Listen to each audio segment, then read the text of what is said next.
terms of how you operate, how you govern, because they're criticizing that. They're criticizing you putting up billboards. I mean, literally, they're criticizing attire, you name it. Yeah. So it's sad to see that, because you would think somebody will reach out and say, hey, Mayor, I want to work with you. Let's sit down and talk and go over things that I think you should improve or change. A lot of people just upset because I am a trendsetter. I am a trailblazer. I am showing people what they should have done with the seats, with an S, before I took over. And as you know, It seems the Tiffany Henyard saga has only gotten more intense, with no signs of slowing down until she's behind bars. You might be wondering, why isn't she locked up yet? Well, brace yourself, because this story is packed with hidden deals, shady secrets, and a fresh twist that's taken things to a whole new level. Her own attorney, once firmly in her corner, has now turned against her, spilling all the dirt in a fiery board meeting. And this wasn't just any meeting, it was explosive. The lawyer, once a trusted ally, exposed shocking details that left everyone reeling. No punches were pulled as they laid bare the secrets that could finally tip the scales against Henyard. But despite all this coming to light, one burning question remains: why is she still walking free? Let's break down this wild situation and explore how it all might finally come crashing down for the so-called super mayor. Mayor Tiffany Henyard's recent hire has raised eyebrows, not just because she made the decision without the board's approval, but also due to the new employee's controversial history. As many now know, Henyard has brought on two high-profile criminal defense attorneys, both known for representing some of the most infamous cases in the nation. This has left the public questioning her motives. Why would she need a criminal defense lawyer if she maintains her innocence? While it's wise to have a strong legal defense, the choice adds another layer of complexity to an already complicated situation. Sitting at the mayor's side, in a place usually reserved for the village attorneys, two unfamiliar faces. This is Chicago federal criminal defense attorney Beau Brindley, along with his law partner Ed McDavid.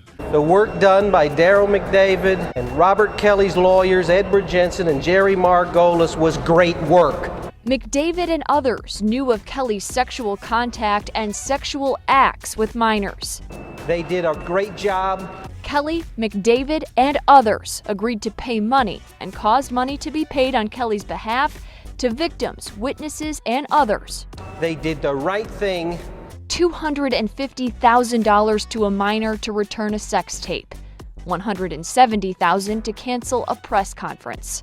And this jury has exonerated Daryl McDavid and exonerated those men right along with him. Beau Brindley, a lawyer with a rather notorious reputation, was brought on board earlier this year after the FBI served subpoenas to both the village and township. His background, however, reads more like a dramatic thriller than a legal resume. Brindley first made headlines for defending R. Kelly's manager, who faced grave charges of witness tampering and handling illicit materials. Though Brindley successfully secured an acquittal, his defense methods sparked major controversy. He was accused of coaching witnesses to give false testimony, tampering with evidence, and even bribing officials to sway the case. A major controversy involving Brindley erupted on September 3, 2015, when he was hit with 21 charges, including obstruction of justice and conspiracy, tied to 6 federal cases in which he served as the defense attorney. Prosecutors highlighted concerning tactics, such as allegedly coaching witnesses inappropriately. Although Brindley was eventually exonerated after a prolonged legal fight, the ordeal cast a shadow over his methods and ethics. His questionable conduct isn't confined to the courtroom. Several former clients have accused him of fraud, alleging that he took their money without providing the promised legal representation. His online reviews are littered with complaints from clients who say they felt deceived after paying for his services. Things took a sharp turn at last week's Village of Dalton meeting when Mayor Tiffany Henyard once again brought in her two personal attorneys. Rather than addressing the issues on the table,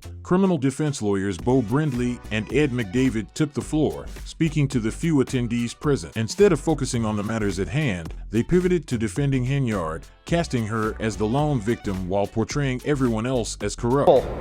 To these jurors for being willing to listen to the evidence. Lisa Van Allen says it was a frightening encounter with a menacing Daryl McDavid, the famous singer's business manager. He said they should have murked me from the beginning, Van Allen testifies. This case should have never been brought against Daryl McDavid. Assistant U.S. Attorney Jason Julian Attorney Beau Brindley made several bold and questionable claims during the meeting that sparked some raised eyebrows. He insisted that the Open Meetings Act mandates a 10-day notice to cancel a meeting, which is inaccurate. The act only requires such notice if a public body changes its regular meeting schedule. Brindley further contended that trustees lack the authority to cancel meetings, but this too is incorrect. Trustees, or a majority of the board, can cancel meetings by either notifying the public or simply not attending. Another disputed point was Brindley's assertion that the board bore responsibility for Henyard's appointment of Keith Freeman as village administrator. However, video evidence reveals that although a motion was made to appoint Freeman, it was not seconded, and therefore, the motion failed. Despite this, Henyard moved forward with the appointment, disregarding the board's apparent lack of approval. Brindley further distorted the facts concerning Jason House's authority to sign checks. According to both the Cook County Circuit Court and village ordinances, House was indeed authorized to do so. Moreover, Brindley's remarks about halting certain actions were equally deceptive. As Henyard's personal attorney, Brindley lacks the power to influence board decisions or stop actions. Those are matters left to the courts. Isn't it ironic? Instead of addressing the core issues and building a robust defense, Mayor Tiffany Henyard's legal team seems more intent on pointing fingers, often without substantiating their claims. It raises doubts about their competence as defense attorneys. Dalton trustees pressed forward with their duties this week, notably without Mayor Henyard. On Thursday night, they convened at the Dalton Fieldhouse to discuss the financial future of the village. The meeting proceeded in Henyard's absence, and the crowd greeted Trustee Stanley Brown with enthusiasm upon his arrival as the fifth trustee present. Brown, who has been a close ally of Mayor Tiffany Henyard on the Board of Trustees, had not attended a special board meeting in recent months, making his appearance that evening significant. I had residents urging me to attend, while others advised against it. But I'm here for all the residents, Brown remarked, receiving a warm welcome in South Suburban Dalton. Just a week after Henyard's attempt to hold an unofficial meeting that failed due to the absence of a quorum, another meeting took place. During her previous effort, she had introduced new appointments for village attorney and administrator. However, Trustee Jason House dismissed the gathering as illegitimate, arguing that the appointments lacked proper authorization. During the trustees' meeting, several critical matters were addressed, such as budget challenges and the looming threat of layoffs. House raised the possibility of an additional round of cuts, stating the intention to handle them in a single wave if required. He also drew attention to a banking issue within the village, where Henyard had reportedly refused to sign off on numerous checks worth millions, which triggered a 60-day warning from the bank due to signature disputes. Furthermore, the board imposed a temporary freeze on travel reimbursements for both elected officials and employees, following accusations of misusing village funds. We under attack. We getting scrutinized in the media. For what? Loving on the people? Showing them that they matter to us? We going through the fires for y'all. Henyard calls her critics grandstanders who should get in line. And y'all should be ashamed of y'allself. Y'all black. Y'all are black. And y'all sitting up here beating and attacking on a black woman that's in power. Y'all should be ashamed of y'allselves. Dalton's difficulties got worse in recent weeks with water main breaks Henyard blames on trustee budget cuts. Then 4 people were shot and injured last week, leaving nerves frayed and Henyard's opponents pointing out her sizable security detail. It's unfortunate that politics are... Despite Henyard's absence, she remained the target of severe public criticism, with one resident even labeling her a demon and promising relentless efforts to see her in prison. Meanwhile, in Henyard's stead, the trustees took decisive action. They imposed a temporary halt on travel and meal reimbursements, revised the check signing protocols, and issued 18 long-delayed business licenses. They also completed negotiations on a new firefighter contract, extending through 2027, which had been stalled for a considerable time and was blamed on Henyard's previous mishandling. The board has also moved to dismiss Deputy Police Chief Louis Lacey, who is currently facing federal bankruptcy fraud charges. Despite Lacey reportedly telling officers he remained in control, the state agency now lists him as inactive, with his official separation date marked as August 14th. This is our community, and we need to reclaim it. We will keep fighting, just as we have for the past 3.5 years, declared Trustee Kiana Belcher. Multiple attempts to contact Henyard's attorney have gone unanswered. If you're not up to speed on Henyard's recent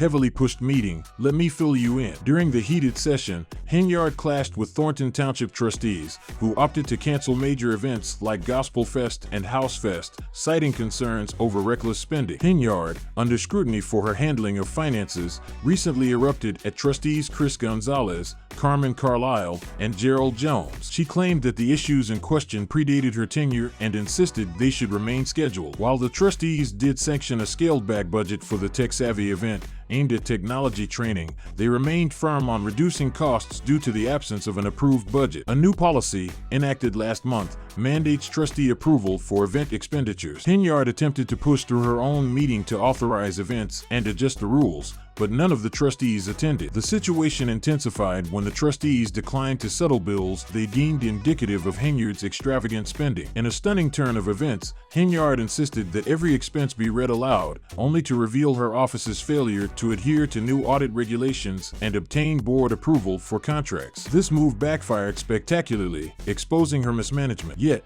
far from fading into the background, Mayor Henyard made headlines again by throwing an extravagant $85,000 party, despite having cut her own budget earlier in the week. With her budget already strained and facing potential state cuts for reckless spending, Henyard went all out for a grand event in Superbond, Chicago, splurging $50,000 of taxpayer money on performances and over $35,000 on equipment and staffing. Resident Jennifer Roberts expressed outrage to WGN9, stating, "I was shocked and furious. That's our money, the people's money." Henyard shelled out $30,000 for Randy B. singer Kiki Wyatt and another $20,000 for rapper Jay Holiday to perform 30-minute sets at the Taste of Thornton Township event. Despite the bright smile images from the event showing a sparse crowd, she also invested nearly $36,000 in sound systems, staff, comedians, and bounce houses, with the bounce houses alone costing $6,600, according to WGN9. Former Dalton trustee Valeria Stubbs criticized the event as a flop,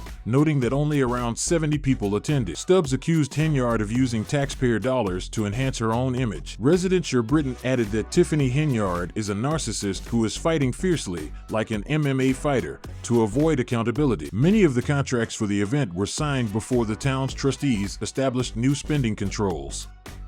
Last month, Henyard faced a ban from using town credit cards, with the authority to make board-approved purchases now restricted solely to the Director of Administrative Services. You might be asking why Mayor Tiffany Henyard hasn't been jailed yet, despite the serious allegations surrounding her. The answer is straightforward. The legal process is notoriously slow. Investigations and legal proceedings can drag on, particularly when authorities need to gather substantial evidence to build a strong case. Henyard has consistently denied any wrongdoing, claiming the accusations against her are politically motivated. For a quick refresher on her charges, let me summarize them for you. One of the most serious accusations against Henyard is financial mismanagement. Critics argue that she mishandled public funds, resulting in a profound erosion of trust regarding her accountability. Henyard herself conceded to a $2 million budget shortfall, though many trustees believe the true deficit is even greater. The situation is further complicated by Henyard's administration's refusal to disclose spending records, which exacerbates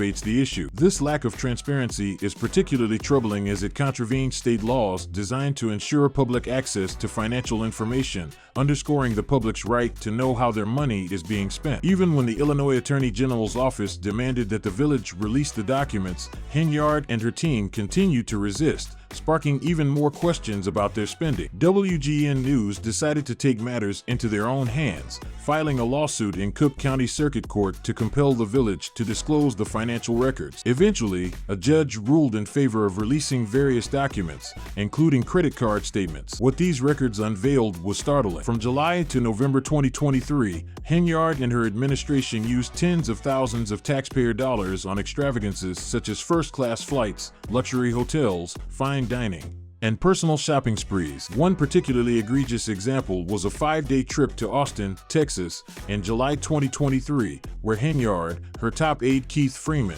and 3 other officials racked up over $220,000 in expenses. The receipts were jaw-dropping: $1,619 at the luxurious Fairmont Austin Hotel, $389 at Ruth's Chris Steakhouse, and $530 on something labeled as sports writing apparel. It's evident that using taxpayer funds for extravagant shopping sprees and lavish steak dinners misses the mark of what public service should be. Justifying such expenses becomes nearly impossible when they are paid for with public money, funds that should be directed toward enhancing the community rather than indulging personal luxuries. But the overspending didn't end there. The Henyard administration splurged over $24,275 at retailers like Walmart, Target, and Amazon. They also shelled out $5,119 on Uber Eats, $413 at Walgreens, and a jaw-dropping $3,491 for Henyard's personal photographer. The most troubling aspect is that this money came straight from taxpayers who rightfully expect their hard-earned dollars to contribute to the village's improvement, not to serve individual gain. Understandably, the residents of Dalton were outraged. The lavish expenditures have sparked significant alarm over Henyard's leadership and her ability to responsibly manage public funds. There are growing doubts about her suitability for leadership given the evident misuse of taxpayer money. What exacerbates the situation is that Henyard has been accused of misusing public funds for her personal gain for an extended period, not just in this instance. In January, WGN uncovered that Henyard and her team had charged over $67,000 to township credit cards for out-of-town trips in the first 5 months of 2023. These trips included visits to New York, Atlanta, and Portland. Adding to the scandal, Keith Freeman, Henyard's top aide and trusted advisor, has been charged with bankruptcy fraud by federal prosecutors. Despite these serious allegations, Henyard has continued to keep Freeman on her payroll both in Dalton and Thornton Township, where she also holds authority. Freeman has been a constant presence by Henyard's side for years, assisting her in managing her responsibilities across both jurisdictions. Even when journalists questioned Henyard's activities, Freeman often intervened to shield her. He even denied being terminated from his township position,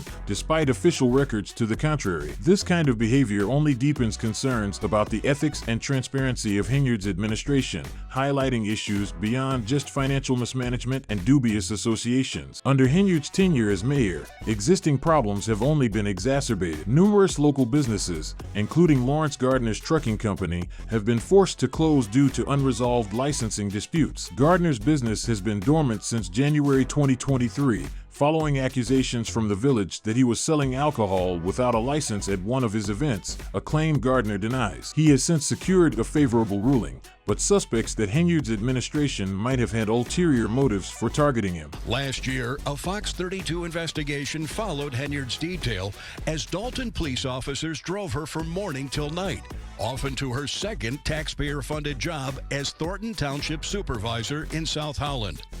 Through an open records request, we found the officers assigned to Henyard racking up hundreds of hours of overtime, costing taxpayers tens of thousands of dollars. This suspicion grew when, shortly after Henyard assumed office, local business owners were solicited for $3,500 donations to the village. Although the FBI has yet to officially confirm an investigation into Henyard, Gardner claims to have been in contact with them for months. Many business owners and residents have distanced themselves from Henyard, disillusioned by her policies and leadership style. Even those close to her have voiced concerns about her behavior and approach to governance. Despite the mounting allegations, Henyard remained resolute during a recent village board meeting. Addressing the public, she declared, "As you can see, our village, our community, and myself are under attack." She criticized her opponents for presenting only one side of the story and failing to provide a fair representation of events. While she conceded to a $2 million budget deficit, she did not disclose that other board members later revealed the actual deficit was significantly higher. Former trustee Edward Steve remarked that instead of placing blame on others for the village's issues,